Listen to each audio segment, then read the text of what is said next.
여러분 지난 한 주간 잘 평안 보내셨습니까? 주의 평안 가운데 여러분 지내셨으려 믿고요. 또 오늘 말씀 가운데서 오늘 예배 가운데서 주의 은혜와 또 주의 진리가 여러분 안에 충만하기를 빕니다. 오늘 고린도후서 6장 말씀 저희들이 살펴보려고 하는데요. 말씀의 순서를 따라 살펴보려고 하는데요. 주님의 일꾼이 가져야 하는 바람직한 태도, 특별히 주님의 화목하게 하는 직분을 가지고 있는 일꾼의 자의식 무엇인지 생각해 보려고 합니다.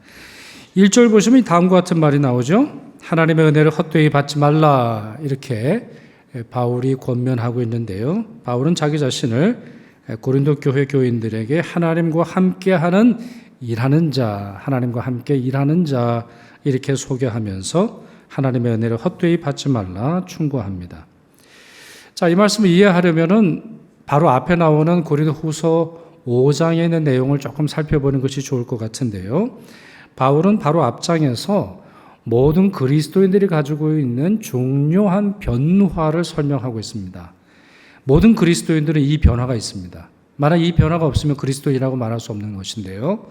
그 말씀 한번 읽어보죠. 그런즉 누구든지라고 그랬어요. 그런즉 누구든지, 예배가 없어요.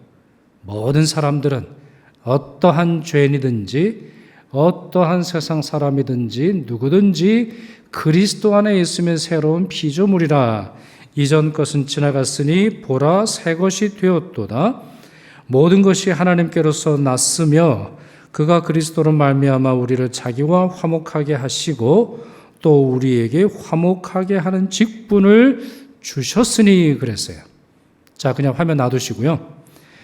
저는 이 구조를 하나님의 새 창조 이렇게 표현하고 싶습니다. 왜요?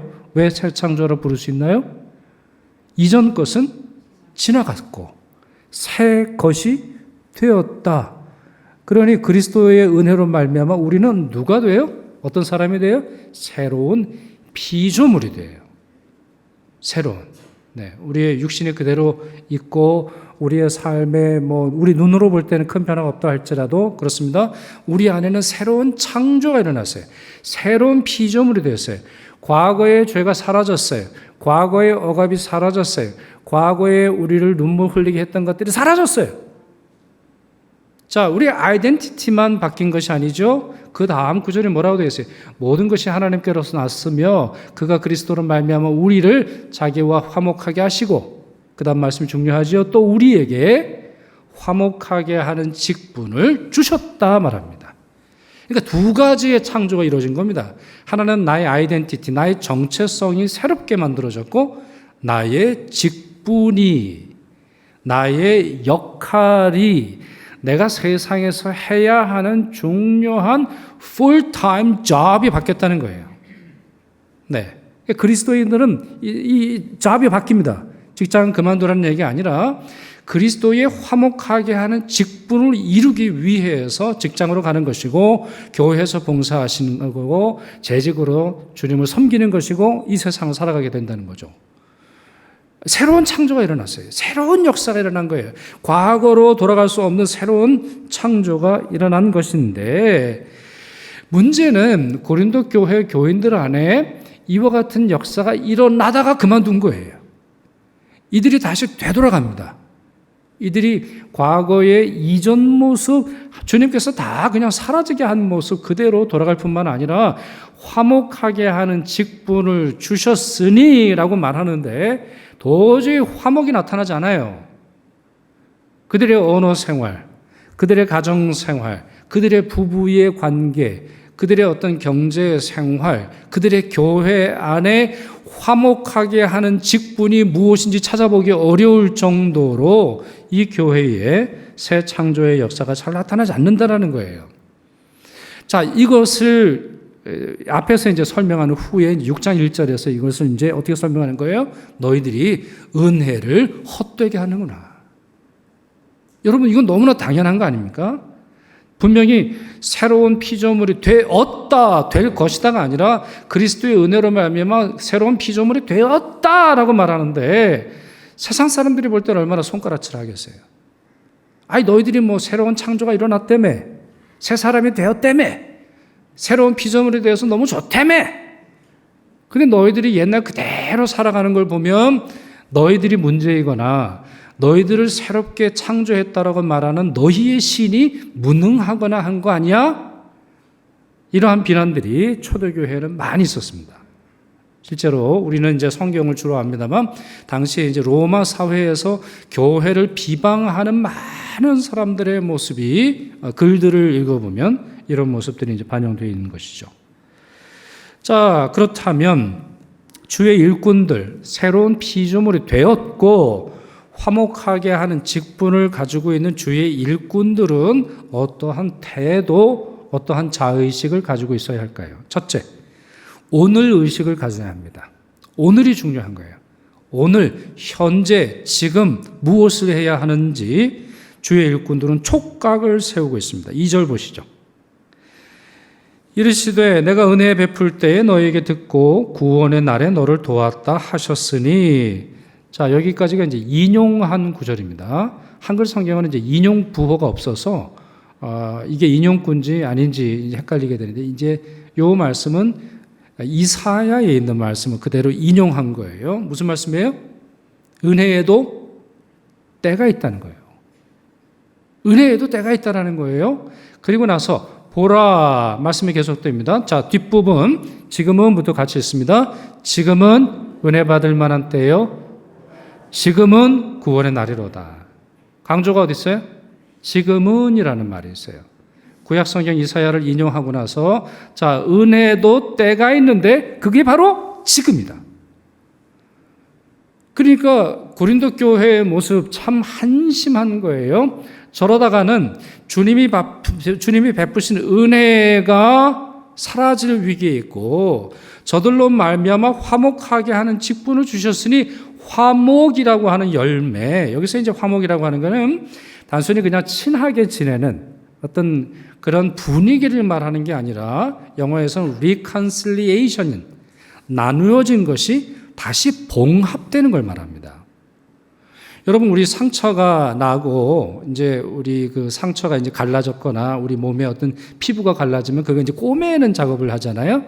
요즘에 가보면 이제 테이프로 다 이렇게 이어줘서 옛날처럼 그 바늘 자국이 남지는 않습니다만, 자, 그와 같은 역할이 화목하라는 거예요.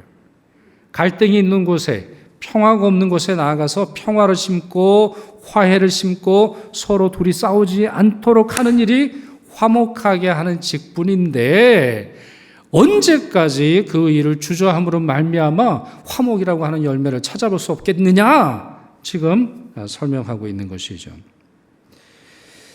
스펄전 목사가 이 구절을 어떻게 설교했나 봤더니 스펄전 목사님이 이것을 유혹이라고 설명하더라고요.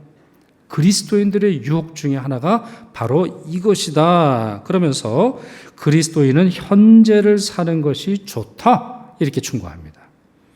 그리스도인은 현재를 살아야 합니다. 지금 뭐 하냐는 거예요. 오늘 뭐 하냐는 거예요.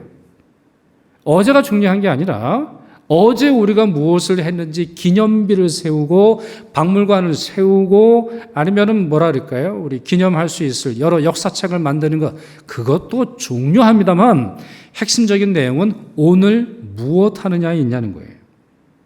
적절한 충고가 아닐 수 없습니다. 그리스도인들의 나쁜 버릇 중에 하나는 과거에 머무는 것이고 미래를 미룬다는 거예요. 과거에 머물러 있고 미래로 할 일을 미루고 있어요. 은혜의 시간표는 오늘에 있다는 사실을 잊지 말아야 합니다. 베드로전서 3장 15절 같이 한번 읽겠습니다. 너희 마음에 그리스도를 주로 삼아 거룩하게 하고 너희 속에 있는 소망에 관한 이유를 묻는 자에게는 대답할 것을 항상 준비하되. 자, 항상 준비를 하는데 뭘 해요? 너의 삶의 소망이 뭐야? 물어보면 즉각 대답하라는 거야. 너의 삶의 이유가 뭐야? 너의 미래는 뭐야? 너의 소망의 근거는 뭐야? 왜 그런 소망을 가지게 되었어? 그 소망이 좋아? 그 소망이 너를 어떻게 하는데? 물어보면 즉각 대답하라는 거예요. 그걸 어떻게 하라고요?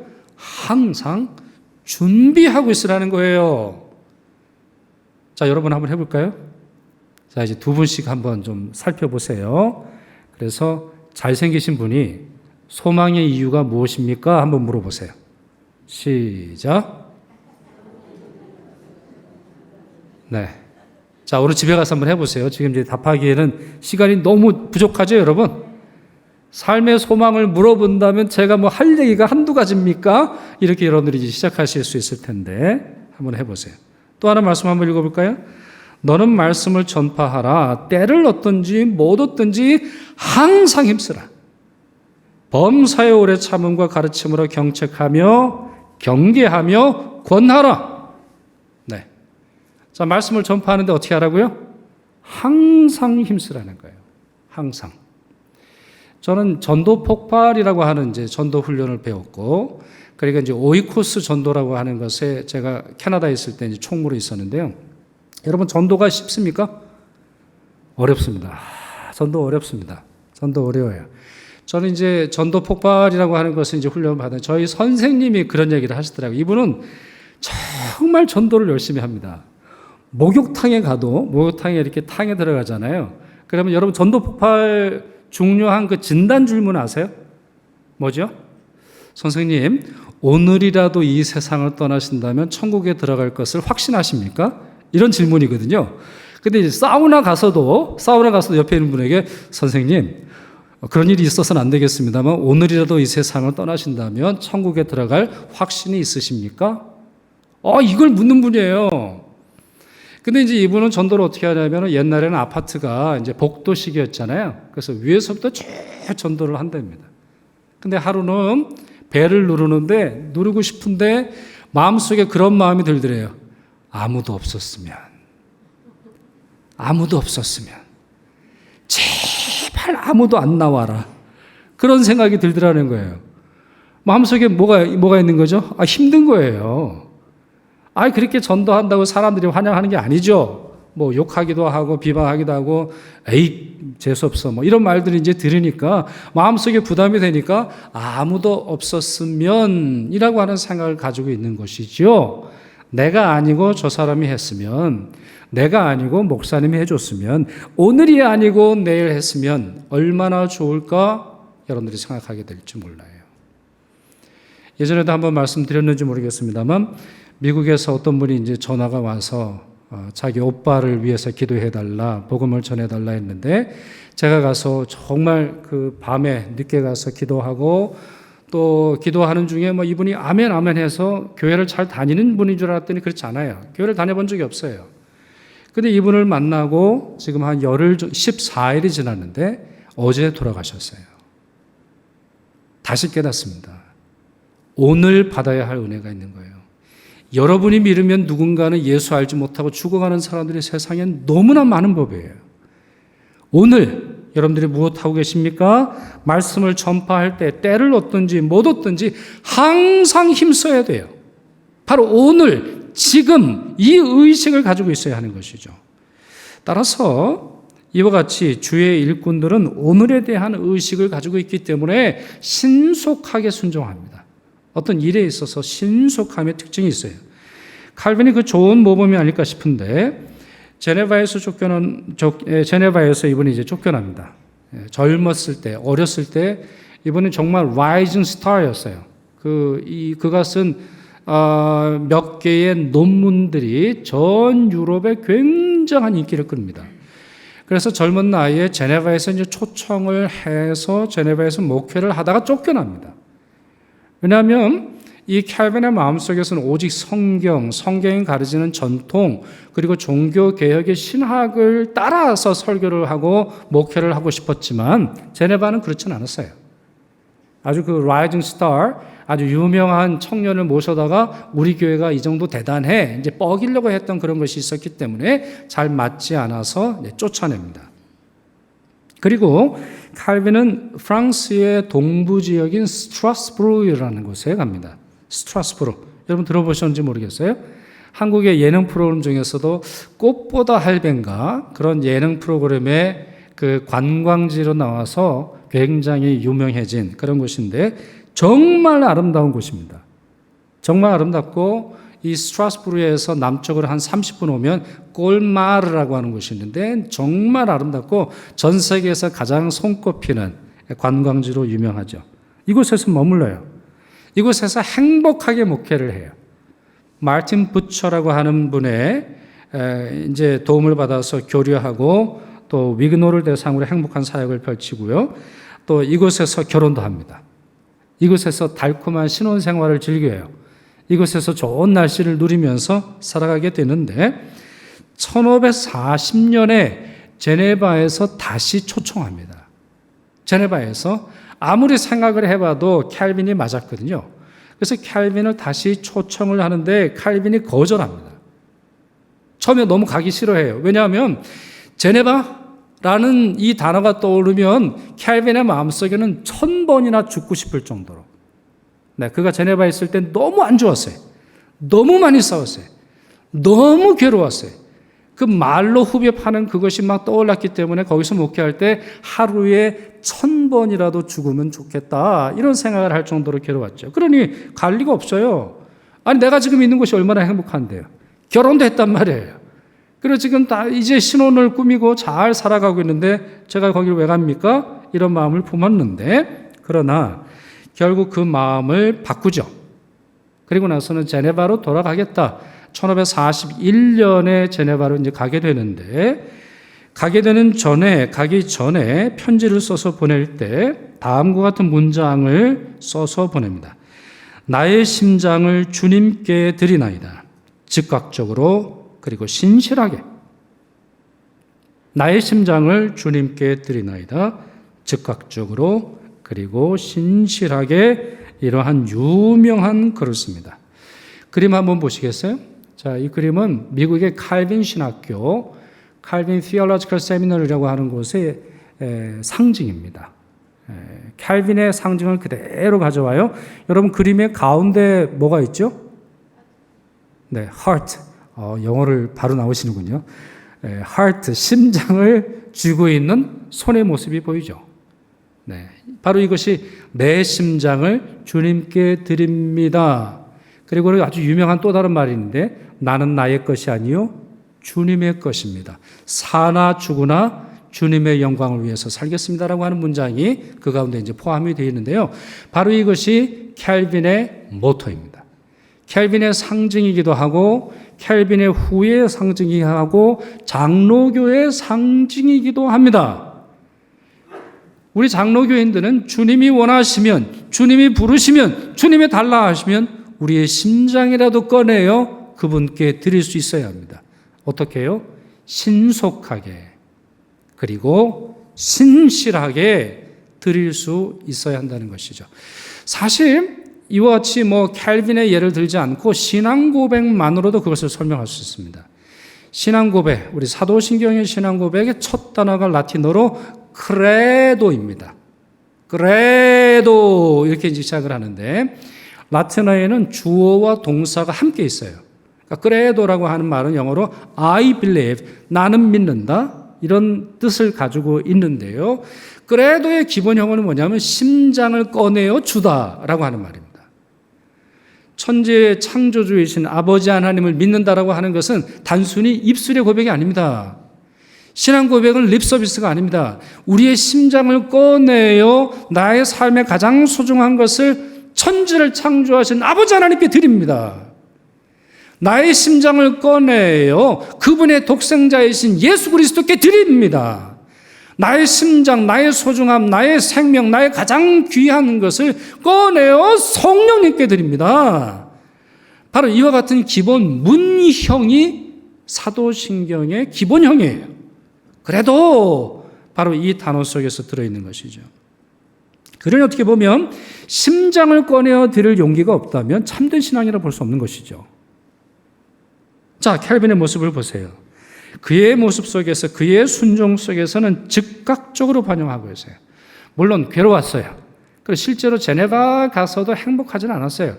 그는 너무나 몸이 좋지 않았고 너무나 많은 설교회를 해야 했고 너무나 많은 논문을 써야 했고 너무나 많은 사람들을 만남으로 인해서 끊임없는 괴로움과 고통 속에 있었고 그곳에서 사랑하는 아내도 잃고 말지요. 그럼에도 불구하고 이미 그것을 예상했음에도 불구하고 즉각적으로 순종합니다. 오늘을 살아갔던 주의 일꾼의 모습이 바로 그런 것이죠. 둘째, 거리낌이 없어야 합니다. 거리낌이 없어야 돼요. 주의 일꾼에게 있어서는 주의 맡기신 그 직분, 주께서 맡기신 그 직분을 감당하고자 거리낌이 없어야 돼요. 3절 보시죠. 우리가 이 직분이 비방을 받지 않게 하려고 무엇이든지 아무에게도 거리끼지 않게 하고 이러한 말을 합니다. 비방이라고 하는 단어가 나오네요. 그렇죠? 우리가 이 직분이 비방을 받지 않게 하려고 라고 하는 말이 나오는데, 여기서 이 비방은 다른 말로 중상모략, 명예훼손을 뜻합니다. 아마 바울의 일생, 바울의 생활, 바울이 처한 환경을 아주 간단히 요약하라고 한다면 이 비방이라는 단어를 선택할지도 모르겠어요. 자, 그럴 정도로 상당수 고린도 교회 교인들이 바울과 바울이 전한 복음을 비방했습니다. 그 사도는 별로 좋은 사도가 아니지. 바울이 무슨 복음을 전해? 비방했습니다. 유대인들도 마찬가지입니다. 유대인들은 바울을 배신자로 여겼죠. 유대 교회에서 파송을 받았으나 그 파송받는 과정에서 그리스도인이 됩니다. 그리고는 유대교를 방어하고 유대교를 위해서 일하는 것이 아니라 그리스도교를 위해서, 예수쟁이를 위해서, 예수 따라다니는 사람을 위해서 살아가는 그 모습이 눈에 가시처럼 여겼습니다. 그렇기에 여러분 사도행전을 읽어보시면 바울이 가는 곳마다 쫓아다녔습니다. 바울이 가는 곳마다 가는 곳마다 바리새파 사람들이, 서기관이 파송한 자들이, 유대에서 파송한 자들이 와가지고 저 사람은 거짓말장이다, 저 사람은 이단이다, 이런 말을 하면서 그를 비방했습니다. 이방인들은 또 어떻습니까? 이방인들, 바울이 가는 곳마다 환영한 것이 아니죠. 그들은 기존의 사회 질서를 훼손한다고 비방하면서 바울을 고발하기도 했습니다. 하나의 예를 들어보면 에베소라고 하는 곳에서 복음을 전했더니 많은 사람들이 그 복음을 믿고 어떤 일을 했어요. 자기 집안에 있는 부족, 자기 집에 있던 점치는 책들 가지고 가서 불태워버렸어요. 왜요? 너무 당연하죠. 복음을 믿어보니까 그게 완전히 헛수고 완전히 어떤 거짓말이라는 게 너무나 분명하거든요. 예수를 믿는 신앙이 그들의 삶을 바꿨어요. 뭐까지 바꿨어요? 그들의 삶의 핵심적인 샤머니즘까지 포기하도록 만들었습니다. 자, 이것이 큰 사회 문제가 됐어요. 왜 사회 문제가 됩니까?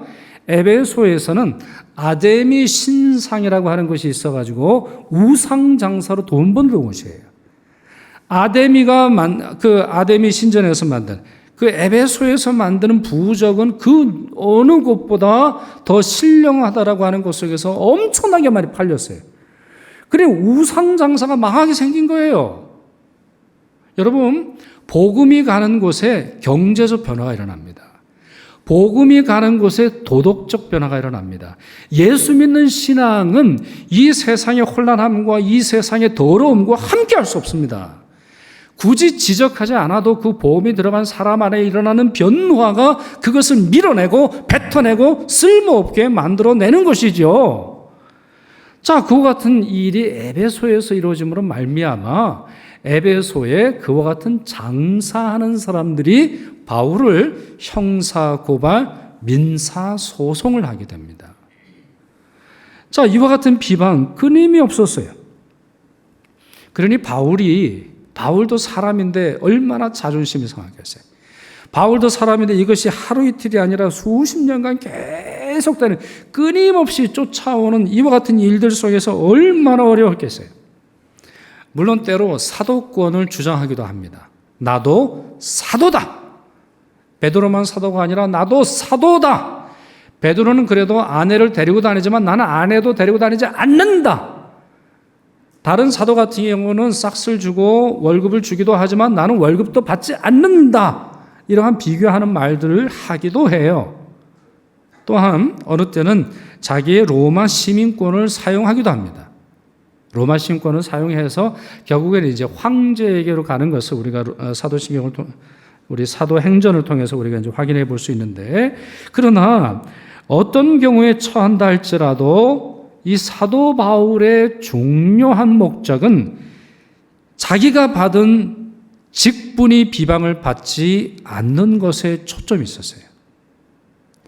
자기가 비방받는 것에 못 견뎌야 하는 것이 아니라 자기에게 사명을 맡기신 주님의 이름이 비방받는 것을 못 견뎌했고, 자기의 자존심은 꺾여지고 자기의 자존심은 휴지통에 던져진다 할지라도 주님이 맡기신 직분만큼은 비방을 받지 않도록 자기의 모든 것들을 헌신했다는 것이죠.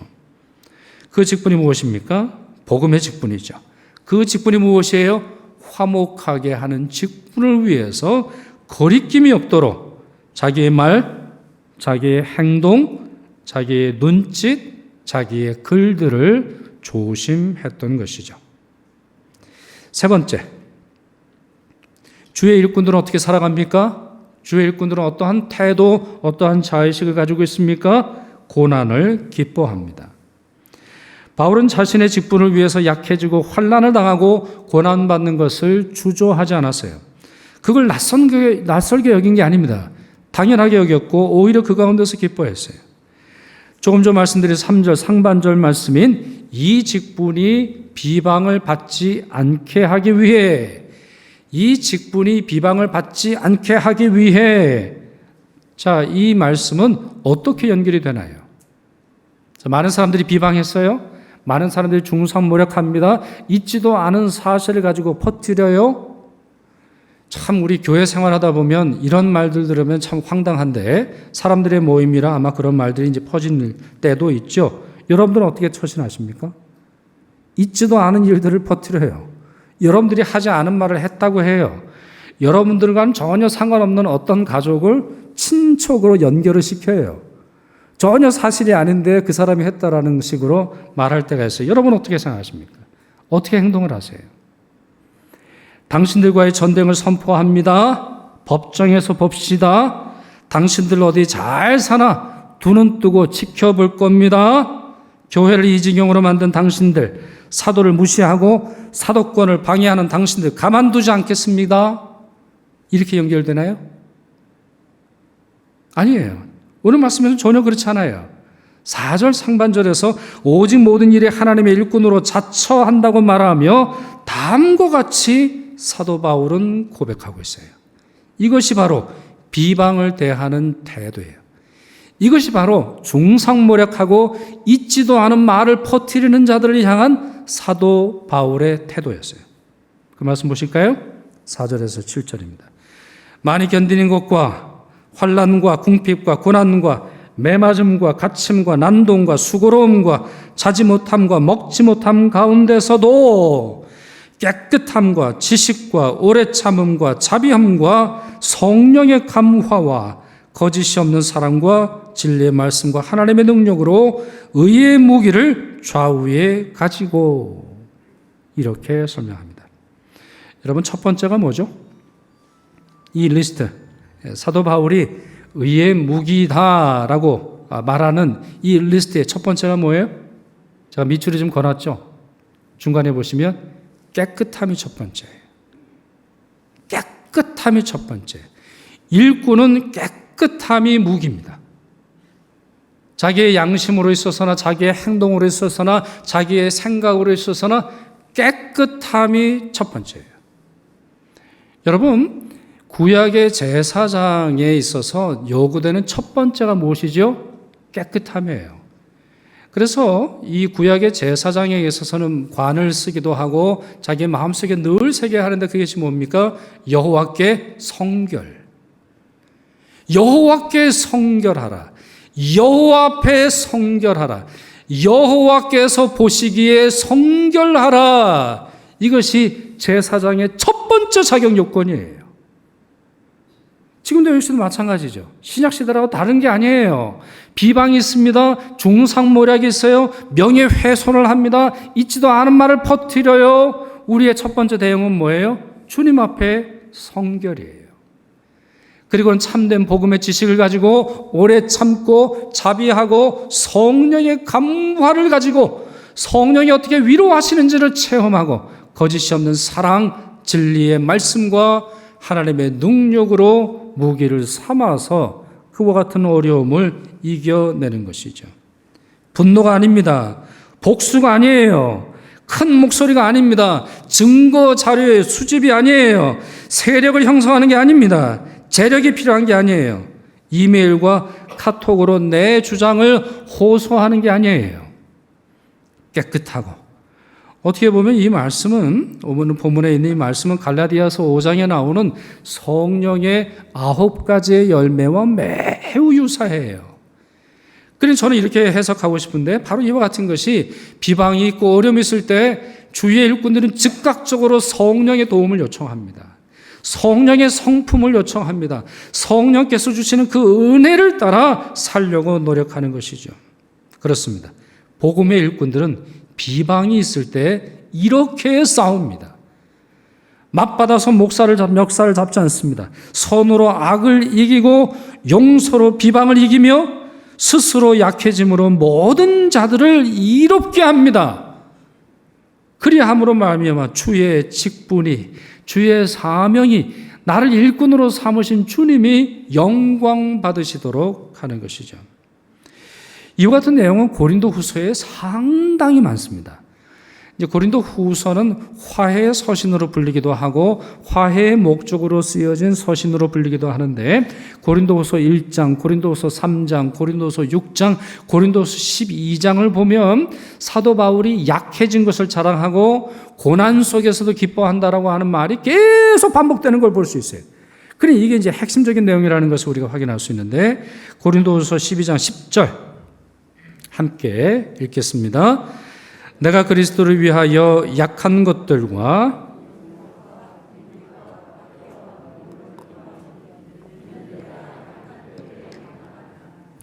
자, 사도 바울은 어리석은 사람이 아니에요.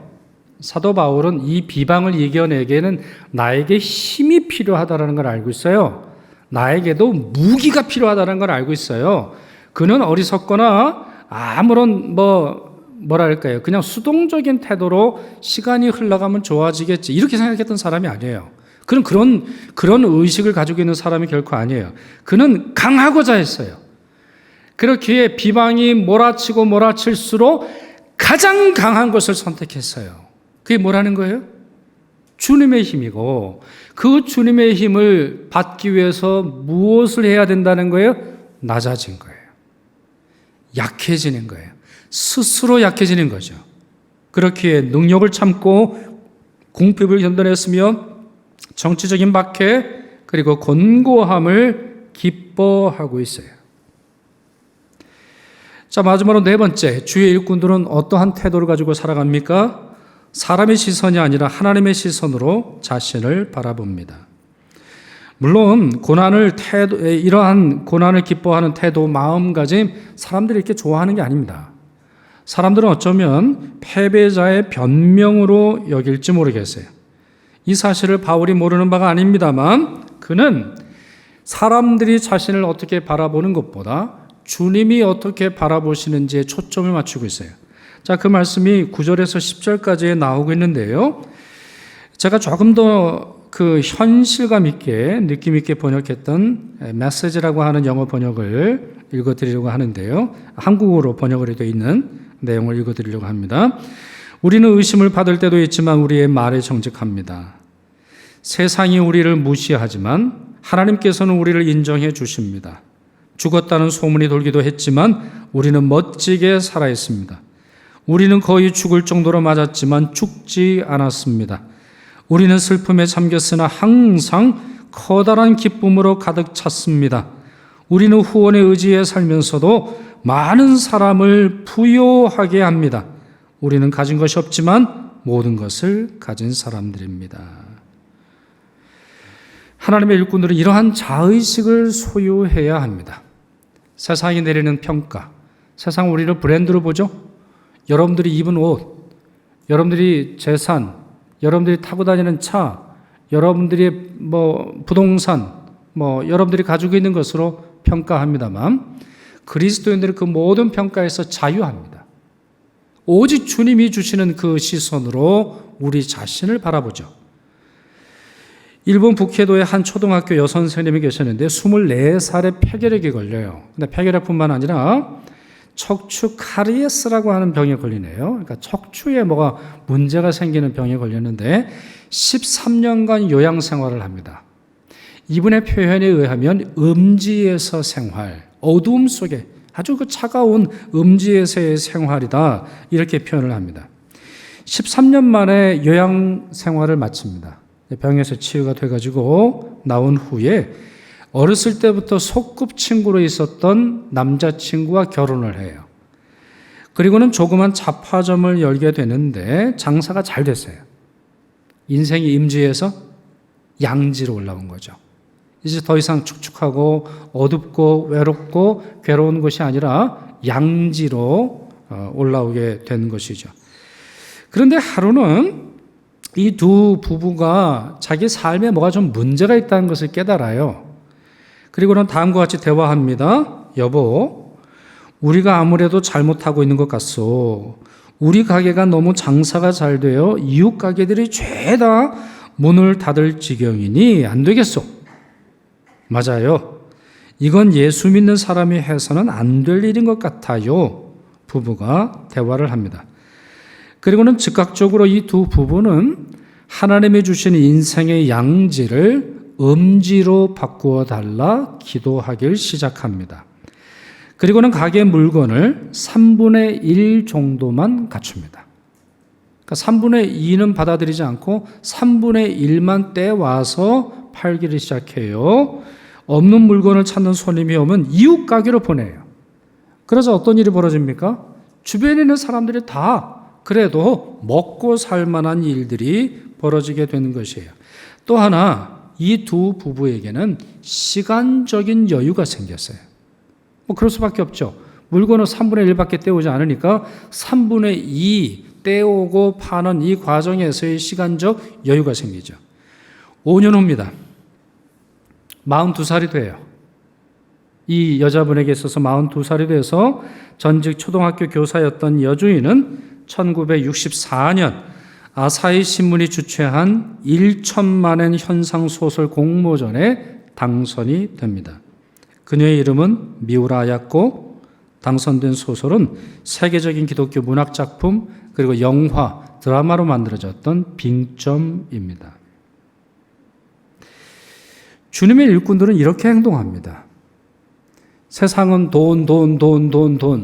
더 많은 돈이 축복인 것으로 여기면서 살아가지만 때로는 조금 덜 팔아도, 조금 덜 벌어도, 조금 덜 주목받고 조금 더 낮은 자리에 있어도 불안하거나 두렵거나 부끄러워하지 않습니다. 제가 지난 주간에 어느 저희 교인 우리 사업체에 가서 뭘 좀 샀어요. 근데 이제 그 사업체랑 똑같은 업종이 한 20m 떨어진 곳에 생겼어요. 그래서 집사님, 좀 매상에 어려움이 좀 있죠? 좀 매상이 많이 좀 줄었죠? 코로나 때문에 더 어려운데 이게 더 어렵네요? 그랬더니 그분이 뭐라 하시냐면, 목사님 괜찮아요. 뭐 나눠 먹고 사는 거죠. 이러고 우리가 그냥 대화를 그만뒀어요. 제가 그 대화를 듣고 나서 이 예화가, 이 미우라 아야코 이 일이 생각이 났어요.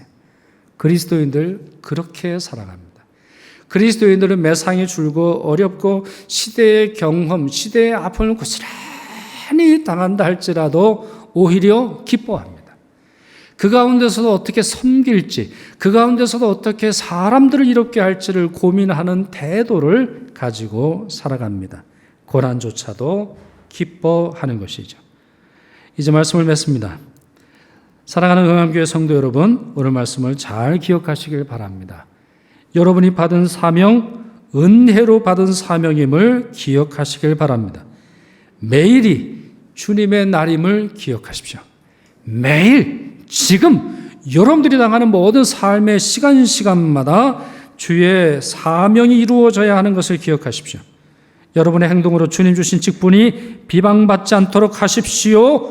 고난을 받아도 기뻐하시며 세상의 시선에 주눅들지 말고 당당히 살아가시기를 축원합니다.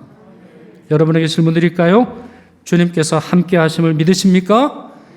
여러분을 주님의 일꾼으로 부르신 것을 믿으십니까? 그렇다면 여러분은 모든 것을 가진 사람들입니다. 기도하겠습니다. 전능하신 하나님, 생명의 말씀을 저희에게 들려주사 저희가 주님의 일꾼임을 알게 하시고 어떤 태도와 마음가짐으로 그 사랑을, 그 사명을, 그 은혜를 감당해야 할지 알게 하시니 감사드립니다. 주님 말씀처럼 주의 복음이 비방을 받지 않도록 의롭고 거룩하게 살게 하옵시며 고난받고 낮아지는 것을 부끄러워하지 않도록 성령께서 도와주옵소서. 우리 주 예수 그리스도의 이름으로 기도드리옵나이다. 아멘.